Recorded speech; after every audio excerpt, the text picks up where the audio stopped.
à propos de la disparition de la petite Estelle Mouzin.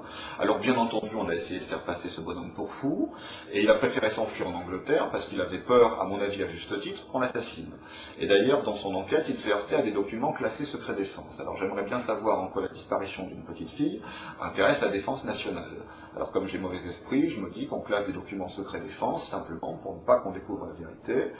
La vérité étant, vous savez, j'ai très mauvais esprit, que cette petite a été la proie d'un de ces groupes. Donc voilà, c'est le réseau, bien entendu, qu'entre magistrats et entre policiers, même si tous les magistrats, même si tous les policiers n'appartiennent pas à ce groupe, il suffit qu'il y en ait quelques-uns qui soient bien placés, bien entendu, pour dévier une enquête, et toujours nettoyer les preuves, et s'assurer que l'on ne remonte jamais jusqu'au loup qui nous gouverne. Nous sommes des moutons gouvernés par un troupeau de loups. Notre mère a pu voir à l'époque, quand elle assistait à des repas de magistrats où on discutait la veille ou l'avant-veille d'un procès, de comment mon père allait truquer le procès du lendemain, elle était ressortie de ces repas entre nos tables, déjà, avec la ferme impression que nous ne sommes tous que des moutons comparaissant devant des tribunaux de loups, quand on nous traduit en justice, en tout cas quand les affaires ont une quelconque importance. Et ce qui nous motive aujourd'hui, nous avons une double motivation aujourd'hui à dévoiler la vérité, en sachant que nous n'avons pas la moindre confiance ni en la justice, ni en la police, ni dans le système judiciaire. J'insiste très lourdement sur le fait que nous les connaissons beaucoup trop pour avoir la moindre confiance en eux. Alors il y a parmi eux des individus vertueux, je pense par exemple au gendarme Roussel. Il n'y a pas que lui, il y en a certes plein d'autres, mais le système est beaucoup trop gangréné. Vous savez, il suffit de mettre une pomme pourrie dans un panier pour que tout le panier soit très bientôt pourri. Les pourris se font avancer les uns les autres, se cooptent entre eux au niveau supérieur et s'arrangent toujours pour verrouiller le système. Ils ont des méthodes technocratiques terriblement efficaces. Et ils ne laissent rien au hasard, eux, alors que les individus qui poursuivent la quête de la vérité sont bien trop souvent isolés ou mis à l'écart. Donc, primo, sachant que, même si je pense que ces révélations devraient rouvrir le dossier, je pense que le système lui-même nous mettra tous les bâtons dans les roues, et mettra tous les bâtons dans les roues des chercheurs de vérité pour arriver jusqu'au bout. Et c'est pour cela que tout cela doit se passer sous l'œil du peuple et qu'il faudra vraiment pousser à la roue si on veut que les choses avancent. Elles n'avanceront pas d'elles-mêmes très loin de là, puisque tous les obstacles seront placés. Mais cependant, je pense qu'il y a vraiment quelque chose à faire et nous poursuivons un double but. Tout d'abord, à titre un petit peu égoïste quelque part, mais c'est quand même notre droit le plus strict. Nous avons bien compris que nous ne saurons jamais la vérité à propos de la mort de papa si nous ne disons pas nous-mêmes toute la vérité qu'il est venu nous dire au dernier moment. Alors, certes, nous ne pouvons garantir à 100% la véracité de tout ce qu'il nous a dit. Il est vrai qu'il devenait très nerveux sur la fin. Mais cependant, voilà le témoignage d'un magistrat qui devrait être largement pris en compte, et pour notre part, nous sommes sûrs nous sommes absolument certains, à titre personnel, de la véracité de l'écrasante majorité de ce qu'il nous a dit. Peut-être peut-il qu'il forçait le trait sur tel ou tel aspect. Quand bien même cela serait le cas, la réalité restante reste quand même on ne peut plus terrible. Et puis d'un point de vue plus altruiste, je pense que cette affaire est l'occasion idéale de faire œuvre de salubrité publique. Tout le monde sait très bien que notre système est corrompu jusqu'à la moelle, aurait grand besoin d'un coup de balai, mais bon, il sait faire taire les opposants, à coup de procès, à coup de contrôle des impôts. Notre père magistrat pouvait faire taire en contrôle des impôts à qui il le voulait. Il ne s'en est jamais privé. Donc le système a des anticorps contre la vérité, contre ceux qui... si vous voulez, c'est un petit peu comme si une maladie avait pris le contrôle d'un corps, et donc décidé de lutter contre tous les remèdes qu'on souhaiterait lui appliquer. Bon, la gangrène en est arrivée à un tel point, et une fois encore nous savons de quoi nous parlons, que le système lutte de toutes ses forces contre ceux qui souhaiteraient le rationaliser. Cependant, il semble que cette affaire est en effet une occasion unique par tout ce qu'il y a en conjonction. Je crois qu'on n'est pas prêt de revoir une affaire où tous les voyants s'allument en rouge de la sorte. Et il semble en plus, alors que normalement personne n'aurait jamais su la vérité, que notre père soit en quelque sorte la ficelle sur laquelle il faut tirer pour dévider enfin toute la bobine et pour que le peuple retrouve enfin ce à quoi il a droit, c'est la vérité, la terrible vérité. Oh, c'est une vérité qui fait très mal, une vérité qui fâche, surtout dans les plus hautes sphères.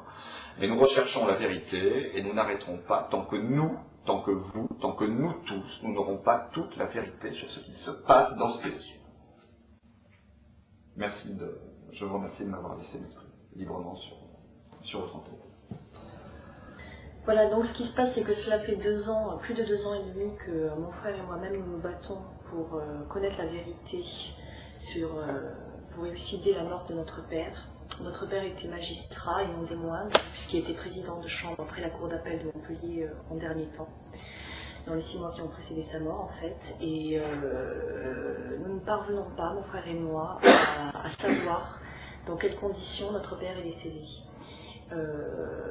Nous ne parvenons pas à élucider les conditions de sa mort, et tout laisse à penser que notre père a été assassiné par rapport aux révélations qu'il a fait quelque temps avant sa mort.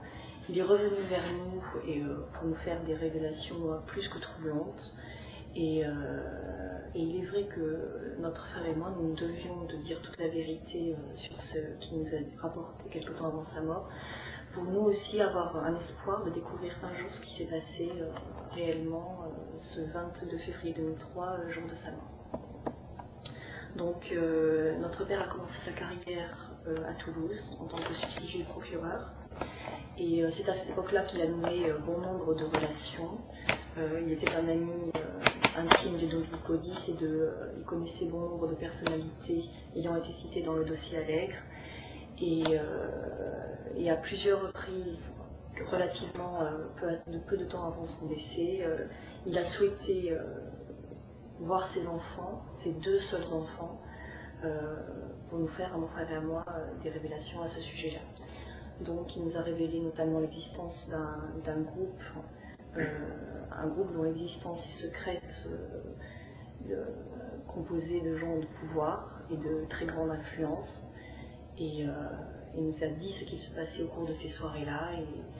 Et peu de temps avant sa mort, notre père se sentait extrêmement menacé dans sa vie, tant et si bien qu'il avait installé son bureau dans la cave, chez lui, à son domicile, et se rendait aussi peu que possible à son bureau au palais de justice à Montpellier.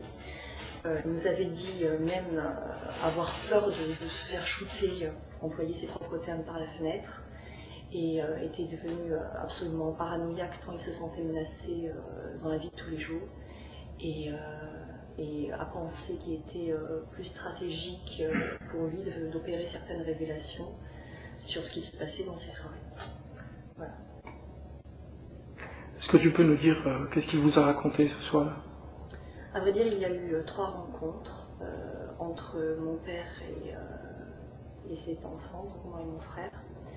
Et il nous a donné de nombreux éléments qui donnent la chair de poule et qui font froid dans le dos lorsqu'on les entend. Il nous a notamment parlé de sortes de cérémonies et d'une philosophie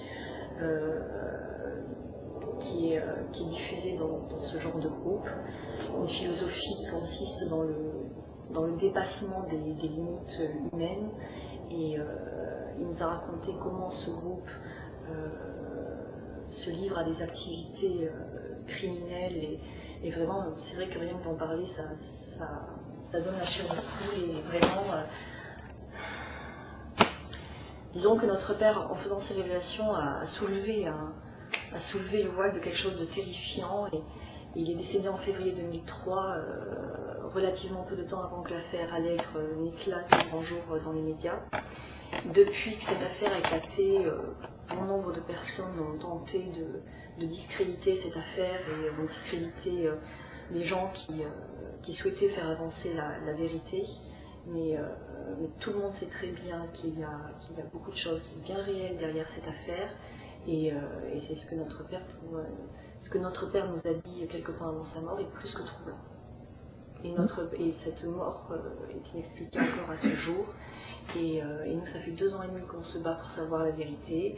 Cela fait également plus de 2 ans que l'on a saisi personnellement par lettre ouverte le garde des Sceaux, Dominique Perben, de la mort de ce magistrat haut gradé en exercice. Et cela fait plus de 2 ans qu'il ne nous a pas répondu et jamais il ne nous sera répondu.